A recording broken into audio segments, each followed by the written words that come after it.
chez Bissou Télévision, chaîne Oyo Kokani na yo. Et wana Zamba choisit ça je serai au milieu de mon peuple, c'est-à-dire nous en a 4 yabananga pour en vivre ensemble. Et Arche symbolisait la présence de Dieu. Et à chaque fois que Israël pouvait transporter cette arche de l'alliance, et à chaque fois que vous en habitez, pourquoi la présence de Dieu les accompagnait. Maintenant, à l'heure actuelle, l'arche de l'alliance qui est Christ Jésus, dans l'ancien temps, il est revenu dans notre temps ici, dans les temps de l'Église, l'arche de l'alliance qui nous permet aujourd'hui, il y a comme on a Christ, le lonakat nabiso. C'est-à-dire que nous sommes le porteur de cette arche. Donc Christ nakat nabiso qui est la présence de Dieu, nous sommes de l'arche qui apporte en elle la présence de Dieu. Arabazoua qui arche de l'alliance qui symbolisait la présence de Dieu, qui était important pour eux afin de pouvoir adorer le Dieu qu'ils servaient. Et tant que les Philistins on a temple à Dagon. Na temple à Dagon, Bible obi, tant que na tongo bakuti Dagon a tengami a fukami. Et bah non mon Dagon ont changé ma position du jour au lendemain. Jusqu'à ce que mon Dagon a kwei a bukami. Ça veut dire statue il y a Dagon et s'agenouiller et se prosterner devant notre Dieu qui était dans cette arche de l'alliance. Alors, la Bible dit qu'à un moment donné, qui arche n'est pas ngombe. Au moment où ngombe est en tambola, azala na mouvement, tazana 4 pattes, mouvement. Or, l'arche a été destinée pour que batunde batombolango. C'est-à-dire c'était le sacrificateur. Batiango na mapeka pour bakende nango bien. Mais les ala qui likolo ya babe. Et ça dit que mouvement wana ya babe, arche sali ekoya. Uza aye pour secourir arche et Dieu l'a frappé. Tant Nzamba beti Uza était mort. Homme de Dieu aza super homme te. En fait, nalingana lo belo musala Nzamba za parfait, mais il vit pour se sanctifier. Parce que la sanctification est progressive. La perfection, c'est Dieu qui est parfait. Amen. Et c'est Dieu qui nous amène dans la perfection. Tant que tu vas enlever pour toi ta corps glorieux, ne tu vas la perfection, l'issue vous allez te. Et puis, un enfant de Dieu ne commet pas le péché. Plutôt, ne vit pas dans les péchés. Mais à qui cause problème est créé le soum. Mais il va à vivre dans ma soum. Donc, tant que vous avez un engagement, moi, si vous avez balité, que vous avez comme un tremplin à ôter, que vous avez place au thé, que vous avez satisfaire vos désirs, alors que nous avons besoin de l'eau.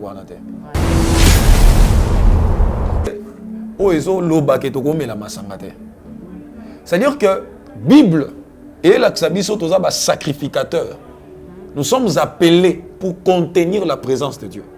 Nous sommes appelés pour refléter la gloire de Dieu. Alors pour nous refléter la gloire de Dieu, il ne suffit pas pour moi, non. Vous comprenez? Saint-Esprit a osepelate. L'arche de l'alliance. Voilà. A osepelate que yena katinanga nga nazo étouffé. Vous comprenez? Quoi attrister même il y a plus encore. Parce que nous avons étouffé le fait que nous avons étouffé à salaté, nous avons empêché à la paix dans joie. Vous comprenez? On a une mélangana hypocrite. Mutu muswa zolo babi lokela nga verset pour n'andimake masangeza interdit non. Moi nanzambe nyonso azalaka convaincu na lisumuté pour batangele verset biblique. Parce que quel est mon intérêt dans aux alanango pour nebisa maman ma passe que comme la masangeza lisumu. Intérêt na ngeza nini pour na boyelo mela masanga. Pour ngamo déjà na boyo melango. C'est-à-dire que je suis en train de t'épargner ni lo ko conduit au pena mabe. Masanga maka débauche excitera mutu. Est impossible. Parce que ce qui est difficile peut être résolu. Mais ce qui est impossible met l'homme devant la fin. Mais quand un homme de foi arrive, à Olobage, ça, même si c'est impossible, la Bible dit tout est possible à celui qui croit. Rien n'est impossible à qui? À Dieu. J'ai Jésus, comment je peux voir l'impossible devant moi? C'est ça. Donc, normalement, l'impossibilité, c'est normalement la possibilité. Même si place en anzele zatenga lwana na yesu na oleka. Arche a toujours béni. Amen. Au bain de Dom Azu, arche de l'Alliance Bible, il a été béni. Lui et toute sa maison. Donc, ceux qui moutoient en Nzambe, akobanga te même si place na balakela ke batunion so ba échouera yo réussir. Amen. Parce que la présence de l'arche te donne la victoire sur tes ennemis, la supériorité sur tes ennemis, il t'amène de gloire en gloire. Yo mona ma gloire batunion sotin. Mitolité misunga oyo ya Grace Mandela la pétrolière boye bake et yena idéologie ya sika donc soki papa to mama avali kopela awa na kati bakini komitungisa te ya kotinaka mbongo na kini kaka soki obengi na numéro oyo oza mobimba ndeko yo na kini akozwa soin de santé gratuitement na clinique misunga batieli bino wifi ya opele surtout ke babali na internet au début donc soki ndeko na yo avali kopela olingi oyeba état de santé na ye okoki kobenga ye sale kukuma ozwa ata interférence na nzela. Mama, bonne santé. soki ndeko na yo azwi occasion ya kozwa basoi na mitolite misunga yebake kuna na ntongo oza mobimba na petit déjeuner mpe na pokwa yebake badive ezali mpe na point po okolia okondima teke ozali na hôpital bazali na basale ya opération sans oublier test oculaire donc oza mobimba ke na mitole misunga ekosalaki misu na yo ezonga lokola na commencement na clinique misunga bazali mpe na dentiste minu ekozonga tumu pia misunga batretaka mpe katarak yebake okomona pepele ya mbetolo lokola kaka éclairage public ya New York misunga santé sikani tala na clinique misunga oyo ya Grace Mandela la pétrolière est kembe ezali ezate. Cabinet de santé nationale puissante chez Dr Cathy Munga. Kombo na ngai sœur Cathy Munga, nazali naturothérapeute, nazali kosunga bandeko bazali na bokono ya ndenge na ndenge au moyen de plantes naturelles. Bandeko baza na ba problème ya ba hémorroïdes interne tout comme externe, infection urinaire, prostate, azoospermie, obota ezali te, rhumatisme, nerf sciatique, gouttes, règles douloureuses, glaucome, vision floue, motupa si intense, sinusite. Awa naza na kati ya laboratoire. Awa nde bisika na séchaka ba plante, banzete, ba makasa ya ndenge na ndenge, depo na nga yango yo esika na salaka ba formule na ba solution na nga. Merci na équipe mobimba ya maison chez Cathy, en particulier Joyce Bolaba. Tozali bongo na commune ya Ngaliema, quartier Kinsuka Pêcheur, avenue Maïndombe, numéro 99. Référence carrière Kari Grèce. Le biko na bino et sengo na biso. Bozali ebele bokota l'émission de partout na pesi bino mbote. Mbote bala nyonso ya Chebiso TV. Oui, malamu na émission na bino réponse à nos questions. Yande ko na bino. Napesi moyini nanga mbote, moyini mbote, moyini bonjour, moyini nanga bonsoir.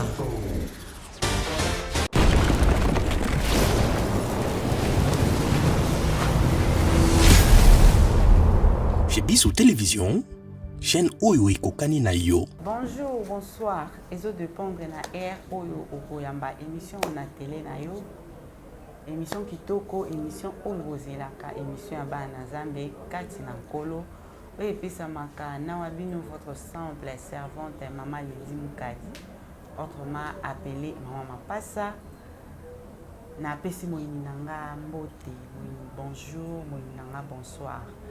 Na pamboli balandi nyonso ya Chebiso Télévision, Zambe ya Lola amona bino. Pe na tomboli lisusu kombo ya sponsor officiel ya chaîne nanga.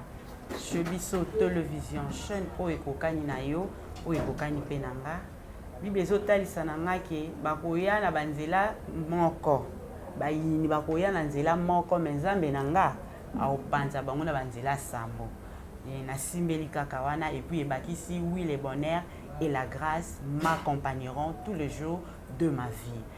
Bonheur na grâce et accompagné pe yo muto kopesa nga litoi pona koyoka. Lelo na plateau ya mama Mapassa azaye moko te. Mama Mapassa aza na serviteur de Dieu moko oyo nga na lingaka ye moko à se présenter.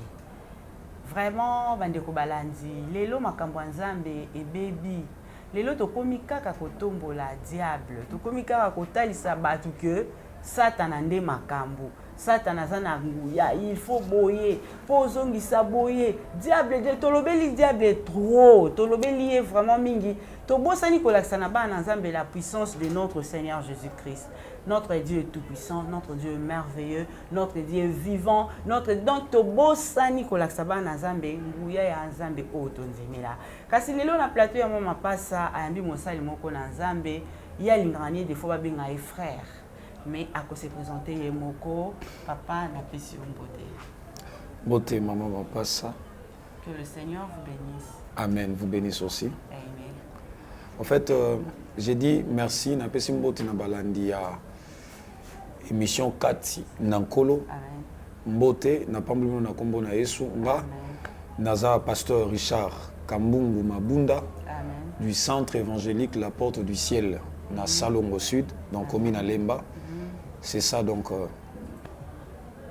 Alors, papa Nanga Richard, vous avez marié, célibataire?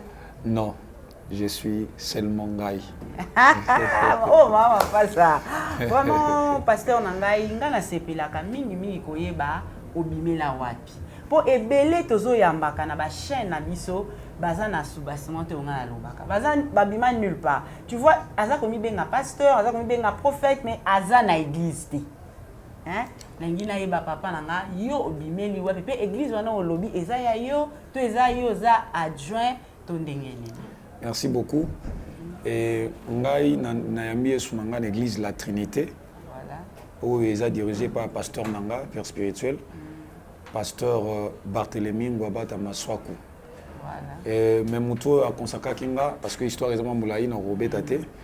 Où on a Bimaki, c'est aussi mon père, le pasteur Jacques Bazamo, dans l'église Mosinaï. À l'époque, ils avaient qui merdi, mais comme Mosinaï. Donc, je suis le fruit de la Trinité et du merdi, mais je suis le fruit de la Trinité. Et l'église Nakambaka, et cette église Nangate, mais cette église Yesu, où on a une responsable numéro 1 que Christ a choisi à payer responsabilité. Mais mon collègue l'église n'est pas simple gérant de l'église. Mais obima na se ya makolo papa na ona lipamboli to zalaka mwana moko rebelle. Déjà ngai ndé na yekoli makambo nzambe na ozala jamais rebelle. Donc muto azana besoin que ne musika na nzambe et il faut avoir na obéissance na respect et puis kobima il faut ba bimisa yo. Komi bimisa te et kozala pe assoiffé te parce que ozomona ke na ote ya bien na osala bien peut-être faut na mikendele non.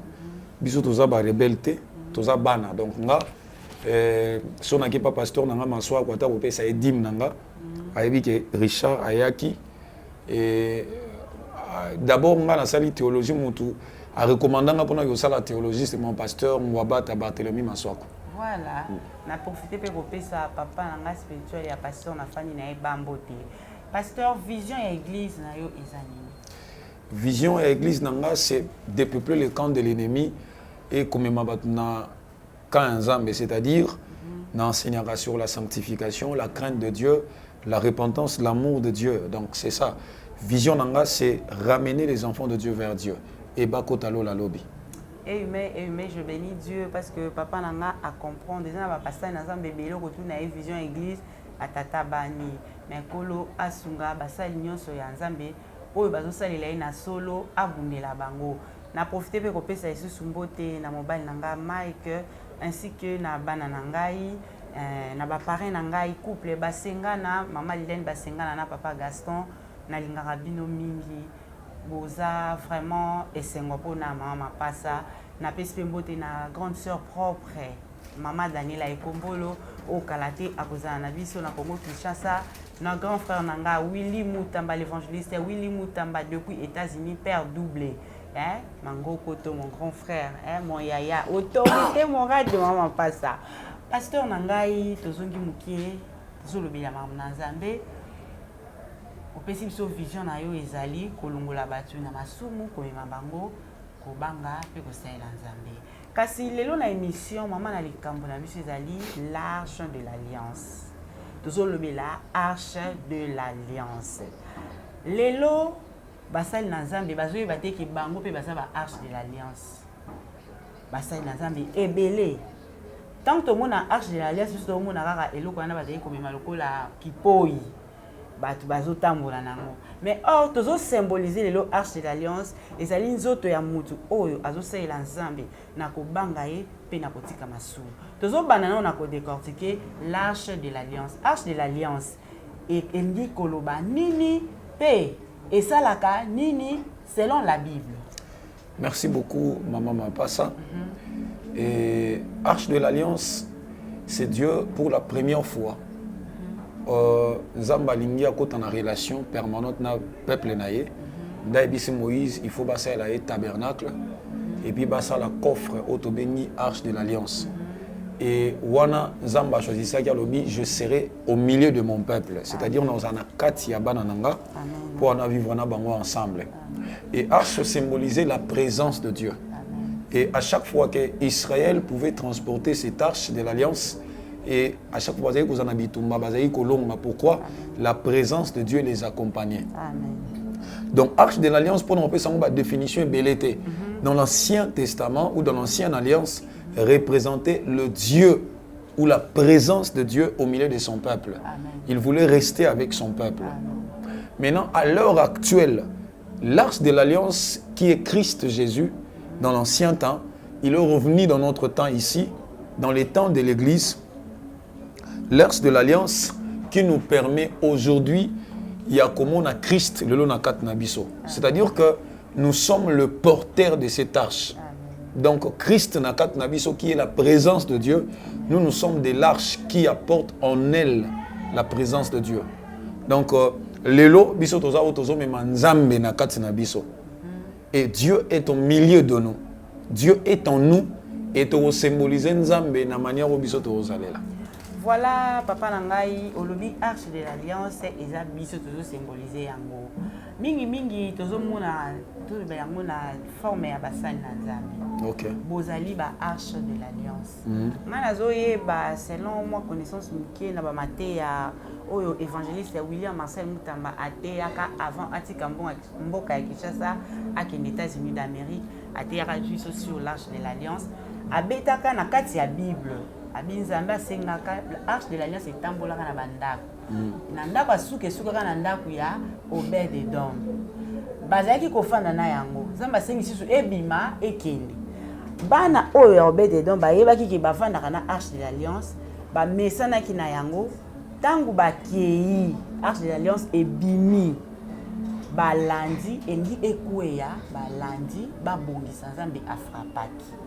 Donc eni kolobaki Nzambe alingaka te na eloko na ye basaka nango omona keneti o message nango. Mais lelo basali na Nzambe bino o message na Nzambe.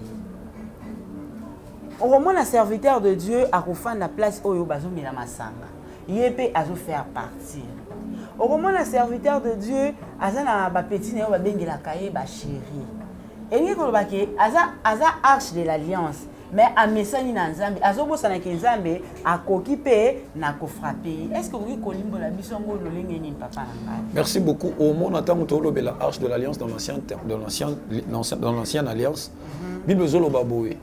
Il y avait un problème où Israël écoutana ki na Nzambe et la négligence bazala ki nango ba philistin ba beta ki Israël pe ba zoa ki arche de l'alliance qui symbolisait la présence de Dieu qui était important pour eux afin de pouvoir adorer le Dieu qu'ils servaient. Et tant que les Philistins ont un temple à Dagon. Dans le temple à Dagon, Bible lobi, tant que Dagon a Tengami, à Fukami. Et non, mon Dagon a changé ma position du jour au lendemain. Jusqu'à ce que mon Dagon a Kwei à Bukami. Ça veut dire stati, il y a Dagon, et s'agenouiller et se prosterner devant notre Dieu qui était dans cette arche de l'alliance. Alors, Bible Zoloba, lorsque Israël est équipé, les Philistins, Monique, arche de l'alliance, et sa présence en Zambie, koki ko supporter gloire en Zambie, ko dégager, béni Israël, et que baya ko récupérer David, l'erreur qu'il avait commise, a tindi ba soldat pour bagene ko soit arche. Tant bagé ko soit arche, baye nango. Alors Bible Zoloba, à un moment donné, ba mema ki arche neza bangombe. O moni ngombe tango tambola. Azalaka na mouvement tazana 4 pattes ba mouvement. Or l'arche a été destinée pour que batunde batombolango. C'est-à-dire c'était le sacrificateur. batiango na mapeka po bakende nango bien. Maintenant ezalaki likolo ya babe. Et sali sko ke mouvement wana ya babe arche sali ekoya. Uza aye pour secourir arche et Dieu l'a frappé. Tant nzamba beti Uza était mort. Et David a leli a bangi abi bazongisa arche wana ekoma pa na été kotana na Jérusalem parce qu'il devait se préparer. Alors Obed Edom a keisaki arche wana era yambi en bibolobi l'arche de l'alliance a béni la maison d'Obed Edom. C'est-à-dire lorsque Dieu est dans sa juste valeur, lorsque Dieu est dans sa totalité, respecter, vénérer, adorer, craindre, trembler devant lui, Dieu bénit. Amen. Ok? Parce qu'on ne s'habitue pas avec la présence de Dieu. Maintenant, lorsque tu as le transporteur de cette arche, c'est nous. C'est-à-dire que la Bible dit il a fait de nous tous un royaume de sacrificateurs. Tu comme il va arche qui est Christ en nous par le Saint-Esprit. Paul Azoloba a dit notre corps est le temple du Saint-Esprit. C'est-à-dire l'endroit où Dieu a choisi pour faire résider son nom, manifester sa gloire. C'est au travers de nous, au travers de nous aussi, homme de Dieu, Aza super homme. En fait, parfait, mais il vit pour se sanctifier. Parce que la sanctification est progressive. La perfection, c'est Dieu qui est parfait. Amen. Et c'est Dieu qui nous amène dans la perfection. Tant que tu as enlevé pour ta corps glorieux, tu as la perfection.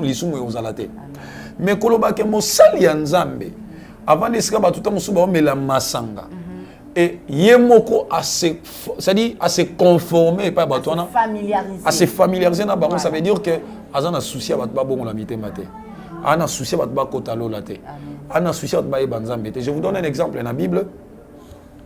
Paul a dit ça ba chrétien il y a ba chrétien Corinthe abisi bango abisi ba kamba Corinthe abisi bango botika rolia viande consacrée aux idoles pour nous rebattre la foi.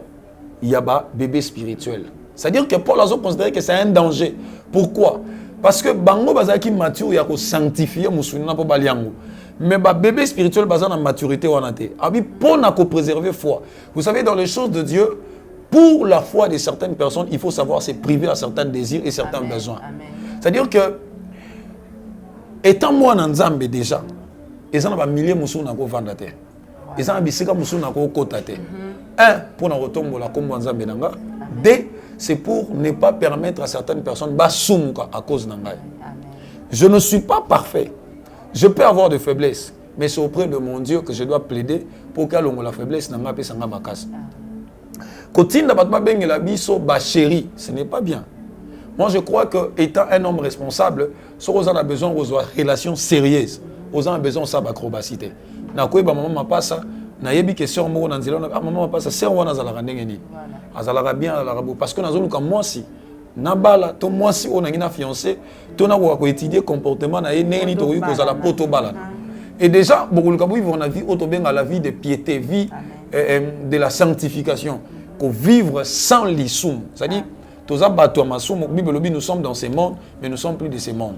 Et un enfant de Dieu ne commet pas le péché.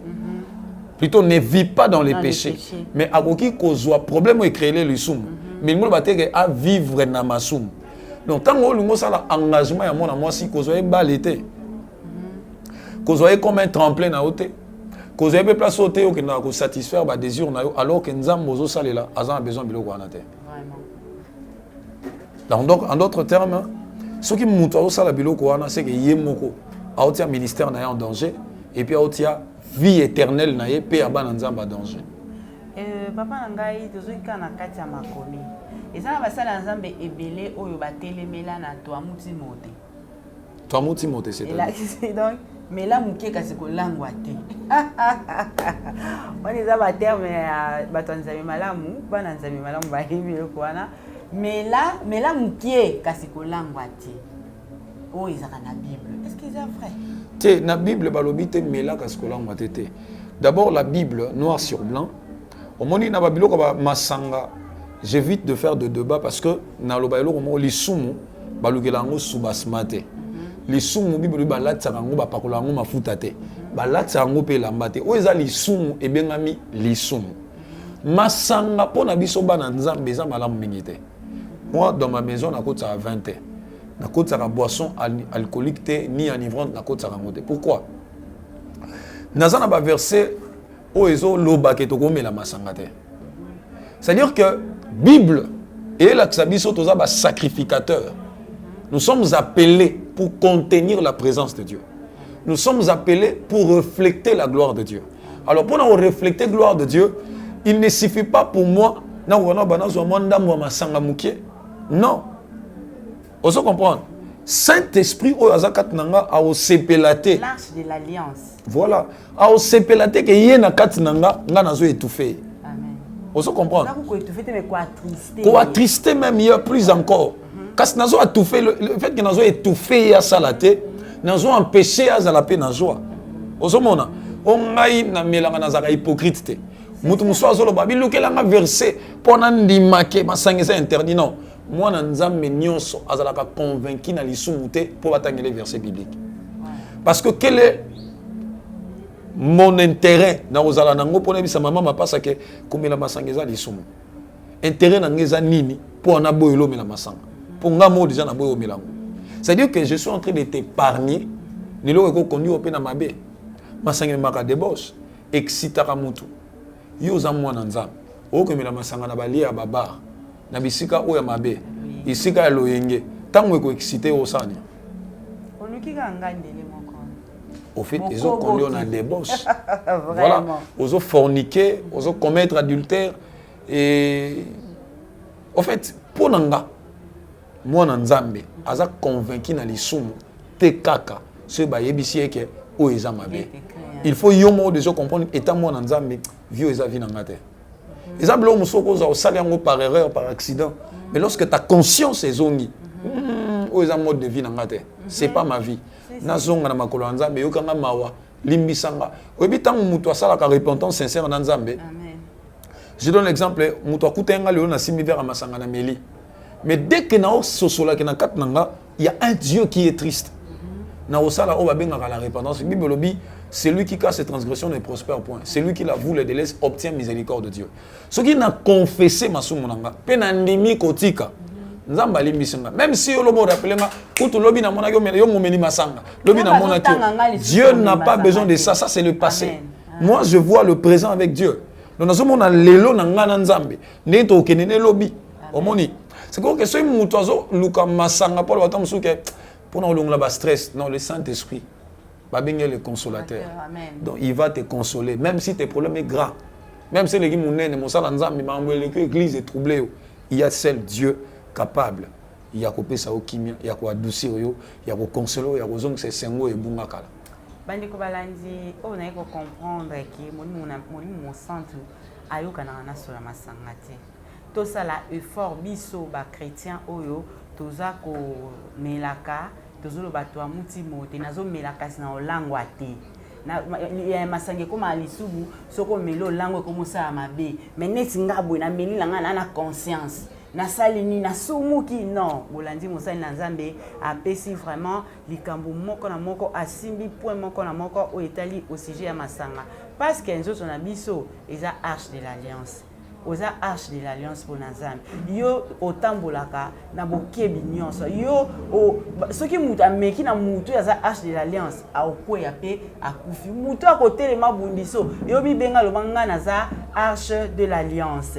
Papa nangai avantage nini oyo ezali soki ozana arche de l'alliance na kati ya ndako na yo to na kati ya santé na yo to na kati ya misala na yo. L'arche de l'alliance autour de Béla n'ayez soin. Arche de l'alliance, mais c'est Jésus qui est notre arche de l'alliance. Avantage à Osana, arche qui est Jésus, c'est d'abord la vie éternelle. Il te rassure, deuxièmement, le Père sait que vous en avez besoin.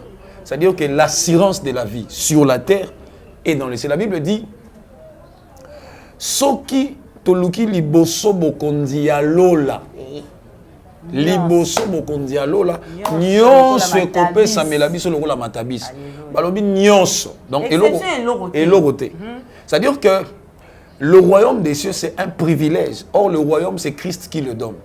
Lorsque vous Yesu, vous avez bokonza likolo et Yesu wana pour apprécier bokonza likolo, avantage libal rozwa. Musalo rozwa. Ban rozwa. Voyage rozwa. Ba commerce ba faire au réussir parce que Bible dit je bénirai l'œuvre de vos mains. C'est-à-dire na pambo la mission na bin avantage yango na mwana nzamba s'inquiétera te na bimi na tongo na ki oteka na yebi na oteka. Na na besoin na boka ba maïté na ke luka griri parce que je suis avec Jésus. Je suis avec lui. Et la Bible dit je serai avec vous tout le jour jusqu'à la fin du monde. C'est-à-dire que Yesu azana yo avantage. Ozana Yesu. Autant moine partout. Accident ko épargner yo, bandoki baya ko épargner yo. Malade ko ya ko guérir yo. C'est-à-dire que kozala na Yesu na kat na ezo pesa yo assurance et baksaka foi au fait. Amen. Même si pour le moment les qui munene au talent bolobi ou eza dimension mukie. Parce que la foi minimise. Moi je dis ceci. La foi ne cherche pas les difficiles. Amen. La foi ne cherche pas ce qui est difficile, mais la foi cherche ce qui est impossible. Parce que ce qui est difficile peut être résolu. Mais ce qui est impossible met l'homme devant la fin. Mais quand un homme de foi arrive à Olobake, ça, même si c'est impossible, la Bible dit tout est possible à celui qui croit. Rien n'est impossible à qui? À Dieu. J'ai Jésus, comment je peux voir l'impossible devant moi? C'est ça. Donc, dans le monde impossibilité, dans le monde possibilité. Même si place en anzele zatenga lwa na Yesu na oleka. Et c'est quand on va bala raté, nga lwa na Yesu na obala. Nga lwa na zana arche de l'alliance. Mais nga lwa na arche wana na kati nanga na obonga na okende liboso. Nga lwa na arche bando ya famille ba leki arche na na ite. Aoka. Parce que iyo za le roi Dagon. Nga na omema arche. Ce que so nga batienga pena o ofukama. Parce que bandoki ba ofukama la ka muto memi arche. Amen. Et muto na arche a toujours béni. Amen. Au ben de dom azu arche de l'alliance Bible lobi il a été béni. Lui et toute sa maison. Donc ce qui muto na nzambe akobanga te même si place na ba lakela ke batnyo so ba échouera yo réussir. Amen. Parce que la présence de l'arche te donne la victoire sur tes ennemis, la supériorité sur tes ennemis. Il t'amène de gloire en gloire. Yo mona mamloa batunyo sotin. Babi obota te me le roi na arche na obota. Bible lobi c'est lui qui a créé. C'est-à-dire si c'est lui qui donne les enfants, pourquoi na obanga? Pourquoi na olenga? Non. Na na confiance en Nzambe, na obota, na obala, na obonga, na c'est-à-dire la plus important c'est rassurer que arche Nzambe eza katina. Voilà. Yango na eza plus important. Alléluia. Bande ko balandi. Nangi mutu moko oyo azaki désespéré alobaki naza arche de l'alliance. Mutu ombeko simbanga aoka. Mutu akomeka na bana na ngai, mutu akomeka na misana na ngai, mutu akomeka na libuta na ngai na santé na ngai aoka. Avantage ya kozala na arche de l'alliance qui est notre Seigneur Jésus-Christ. Amen. Papa na ngai soki lelo tokoti na kala ezalaki po mutu akutana na Nzambe. Ezalaki na biloko misatu bande kosala po mutu akende tia mona na Nzambe. Tozalaki na parvis, toza na lieu saint et puis tozalaki na lieu très saint. Mais tangu Yesu Masiya akufaki na ekulusu. C'est à ce moment-là rideau ya temple et ça qui nini et pasukaki. Et puis si biso accès ya kokota tikuna. Ole oyana na parvis banganga Nzambe bazawana ezongisa boy parce que na lieu très saint zaki kaka na ba sacrificateur souverain sacrificateur. Voilà, mais lelo yo biso nyonso tokomi yango. Siko tant tokomi yango, il faut to sala nini parce qu'il y a d'autres personnes à kokota na yeti kuna na lieu très saint mais azonga na résultat. Et singaka kinganga Nzambe, et singaka pasteur na benga. Ils animent. Tu dois comprendre le mystère où ils sont la maquité. Non, problème est un enseignement va pesibato. Et Bible Zoloba à tous ceux qui l'ont reçu et à tous ceux qui croient en son nom. Jean 1, 12. Et elle les a donné le pouvoir de devenir enfants de Dieu, lesquels sont nés ni de la chair, ni du sang, ni de la volonté de l'homme, mais de la volonté de Dieu. Ça veut dire que comme moi dans Nzambe, ezaka ko yambana Yesu Masiya lokola mobix. Après chose ko bokonzo komi moi na Nzambe, moi na Nzambe. Obota misu na nzoto te, obota misu na musunu te, obota mi pe na moto te na posa pe ya mutu te, na makila pe ya mutu te, mais na mokano Nzambe. Elinko lo baboui. Tu as cessé d'être toi pour vivre pour la gloire de Dieu. Amen. Et si ko nengo komi mwana nzambe ozana ba biloko musoko osalate parce que mwana nzambe mwana ba benga mwana ngana mwana na yo pour na solola na yo il faut na luka papa moko avant da libanda a comme intermédiaire nanga. Jamais. Non. Les hommes de Dieu que nous sommes les canaux par lesquels nous poussons les enfants de Dieu à rencontrer leur Dieu. Tous les moyens par lesquels nous avons se servir na biso pona relaxa batu qui est Dieu. Ndeni ko kuta nzambe, ndeni ko sambela, ndeni ko solana nzambe, ndeni ko linga nzambe, ndeni babanga kanzambe, ndeni nzamba vanda kana mutu. C'est-à-dire que moi nzambe va comprendre que ce qui a yambi Yesu soit comme na kati na ye. Mosala nzambe c'est vrai. Nazana pona ko sambela pona batu, pona ko orienter batu, pona ko aider batu, pona ko relever batu, pona ko encourager batu. Mais yango tendeza occasion pona nga. Ce qui mutu ana problème moko azana na foi te ya ko sambela nzambe. Ma na foi pas pasteur. Non. Il faut que ça foi et pas ya Yesu. Assembler na kondimane. Il peut me demander na accompagner. Papa n'a pas problème. Sunganga to sambela nzambe agir. On se comprend. C'est-à-dire to sambela na ye nzamba mimonisi. Mais il doit faire en sorte que foi na ye et ça l'attacher pas na Yesu. Même si téléphone na ngé le quitter, aibi que sera sambeli. Yesu a koyanola. Aibi que sera sambeli. Yesu. C'est-à-dire le problème c'est la foi. Batebele bazana bondimate bazo trembler face à ba problème. Donc il y a télémélier, il y a zolenga. Aotala kabisa que pasteur quand soit lobby, donc il okima non. Nanga na yo to aka na Yesu moko. Tozaka na arche de l'alliance moko. C'est-à-dire ces tâches en nous travaillent au même titre qu'on travaille na yo. Seulement, il y a une différence dans le sens que moi je suis l'appelé et institué pour ça. Na tiami pona yango. Musa na ngeza na kamba. Musa na ngeza na veiller au pengwate au bebate au tika nzambe te au kangamana nzambe au linga nzambe Musa na ngeza lina veiller foi na yo ekola faut na inciter yo ozomona na inciter yo à point que on se révolter oui parce que ah pasteur na ngai bisinga ke so na ko ndima na ko sambela pe maladie elongwe na nzoto mwana nga maladie elongwe problème elongwe na vie nanga yango ndio sala ke so moni miracle ndoko ah na pesa mosala nzambe action de grâce c'est-à-dire oyo ko pesa nzambe oyo asaleli yo. Vous comprenez? C'est-à-dire que et oyo za la conditionner te que nga vana sambela pona opo pe na mbongo po ngane mutu na kolongo la problème mosala nzamba longo la problème mutu te c'est son Dieu na longo la problème aba. Voilà. C'est-à-dire que yalo kwa mutu abi ngamu na délivrer te. Mosala nzamba délivrer te nzambe na délivrer au travers ba sala nzamba. Donc nga na za instrument que nzamba o utiliser pour biksa yo. Na za instrument nzamba o ko sala po yo bongo la mutema. Na za instrument nzamba o ko sala po yo pambolama. C'est-à-dire qu'il faut yo kangande. Moi mes amis, ba directive na opesa yo so zo cadrer na liloba na nzambe. Ne sala ke miracle salama. Et pour mes que batu bazo nga kote batu liloba na nzambe correct te, à l'accès que yé moko ninga yo liloba na nzambe, azo méditer liloba na nzambe. Azana bondima ke so asameni nzambe yo bible bible. Tout ce que vous demanderez à mon nom, croyez que vous avez réussi et vous le verrez s'accomplir. Balobeli yango bana nzambe nyonso. Na biso basala nzambe. Na bana nzambe soki to sengi nzambe na kombo na Yesu kolo opesa habito ndima ke to zipe to komona ko kisama nango. Alléluia. Mais lelo papa na ngai o ngana ko comprendre que basa biso ba fidèle tozo sukara na na parvi to tikeli bino ba lié saint na lié très saint tozana ba alors bandeko il doit temple et c'est pas sukaki kotia kondima karate na numéro à pasteur obengaye te balobi kota na kati ya chambre na yo na kuku belela oyo aza na likolo ekomami na Bible. Papa na ngai to andi ko chiter na émission na biso nini oyo osenga na ba fidèle oyo bachaka ka motema na basali na nzambe bosani ke na kati ya chambre wana eza ngomba mobimba soko okoti ofukami otomboli maboko nzambe akoyoka ndenge bisaba na nzambe boye okoma mwana nzambe au hasard te okoma be mwana nzambe ya pamba te okoma mwana parce que nzambe alingi okoma mwana na ye.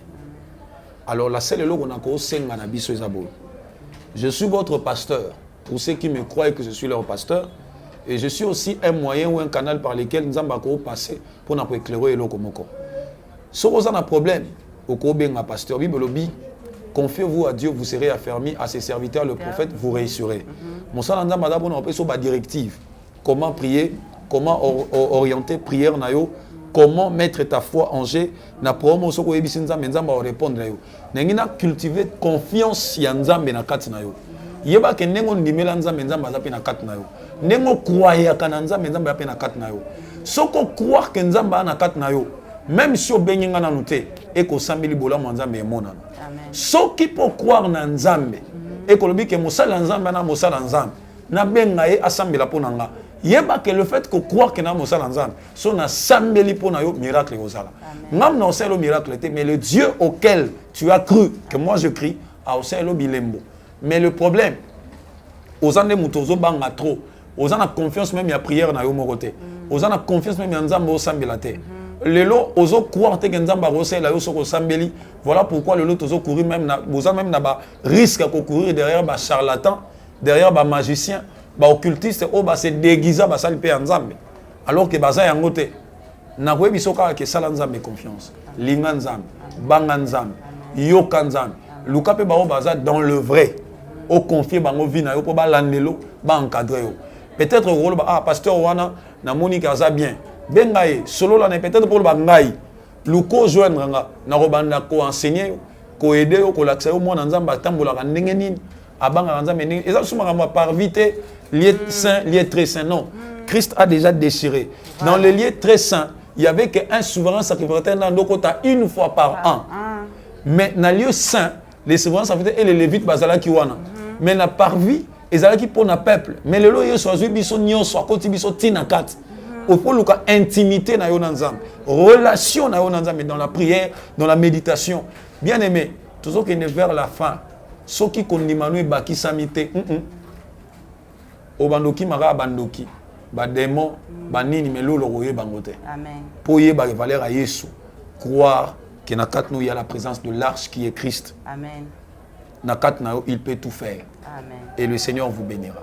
amen amen vraiment bandeko balandi na sengi na bainyoso o ba kolanda mission kati na kolo tozala ba l'arche de l'alliance ezala yo pondo kisoki aye asimba yo akauki pe tozali susu te batu oyo tosukaka na parvis poto kotisa kuna na ba sacrificateur non le Seigneur tangagangaki Père tout est accompli rideau ya temple et pasukaki et puis ça ki ngana yo accès ya kokota directement tu na lieu très saint ya kokine kolela likambu na biso intermédiaire ezalaki susu te yeba que rideau ya temple pasukaki pona yo ya mibale susu yeba ozali arche de l'alliance mutu akosimba yo te na pesi merci na équipe technique ya Chebiso Mobimba Nzambe apambola Dinige Mosolo mbongo nzimbu apambola Jonathan Mukadi apambola le cordon Brad apambola Nadège Kumana bandeko nyonso ya Chebiso télévision na pesi merci na mobali na ngai na pesi merci na bana na ngai et na ba parrain na ngai maman Liliane pe papa Gaston couple basengana Nzambe nanga amona bino na mama Daniela Ekombolo na grand frère nanga Willy Mutamba yo pe bientôt na Chebiso na koyamba yo na PCP merci lisusu na Delove Maweja mon général Delove Maweja Zambe apambola yo mon grand frère propre oazana libanda mboka bana nyonso ya pompage ya Kweni ya Jacques Lukota Kweni Albertine Sadi Zambe amona bino balandi nanga o bolandaka mama apasa ma copine de dedans mami tatu molandi nanga monene motema ya papi mudiaka Nzambe apambola yo pensi ke na bana nanga nyonso kuna vraiment soki Yesu Masia azongi te ensemble là maman pasa pena pasteur nangai tokozonga isusu pona tolobela quels sont les attributs de Dieu. Il y a plein de chrétiens oyo bayebaka ba attributs Nzambe te et papa nanga ko disposer temps pona maman pasa tolobela quels sont les attributs de Dieu. Que le Seigneur vous bénisse richement. Bisous, bye. Mitolité misunga oyo ya Grace Mandela, la pétrolière. Boye bake, eye na idéologie ya sika donc. Soki papa to mama avali kopela awa na kati bakini komitungisa te ya kotinaka mbongo na kini kaka soki obengi na numéro oyo oza mobimba de koyo na kini akozwa soin de santé gratuitement. Na clinique misunga bajeli bino wifi ya opele surtout ke bazali na internet au début donc soki ndeko na yo avali kopela olingi oyeba état de santé na ye okoki kobenga ye sali kukuma ozwa ata interférence na nzela. Maman, bonne santé. La famille bien. azwi occasion ya kozwa baswin na mitolite misunga yebake kuna na ntongo oza mobimba na petit déjeuner mpe na pokwa yebake badive ezali mpe na point po okolia okondima teke ozali na hôpital bazali na basali ya opération sans oublier test oculaire donc oza mobimba ke na mitole misunga ekosalaki misu na yo ezonga lokola na commencement na clinique misunga bazali mpe na dentiste minu ekozonga tumu pia na misunga batretaka mpe cataracte yebake okomona pepele ya mbetolo lokola kaka éclairage public ya New York na misunga ta santé c'est gagné alors na clinique misunga oyo ya Grace Mandela la pétrolière est kembe ezali ezate Cabinet de santé nationale puissante chez Dr Cathy Munga. Comment sœur Cathy Munga, nazali naturothérapeute, nazali kosunga bandeko bazali na bokono ndenge na ndenge au moyen de plantes naturelles. Bandeko bazana ba problème ya ba hémorroïdes interne tout comme externe, infection urinaire, prostate, azoospermique, obota ezalité, rhumatisme, nerf sciatique, gouttes, règles douloureuses, glaucome, vision floue, motopathie intense, sinusite, awa nazana kati ya laboratoire. Awa nde bisika na sechaka ba plante, banzete, ba makasa ya ndenge na ndenge, depo na nga yango yo esika na salaka ba formule na ba solution na nga. Merci na équipe mobimba ya maison chez Cathy, en particulier Joyce Bolaba. Tozali bongo na commune ya Ngaliema, quartier Kinsuka Pêcheur, avenue Maïndombe, numéro 99. Référence carrière Carrie Grèce. Le Biko na bino et Sengo na biso.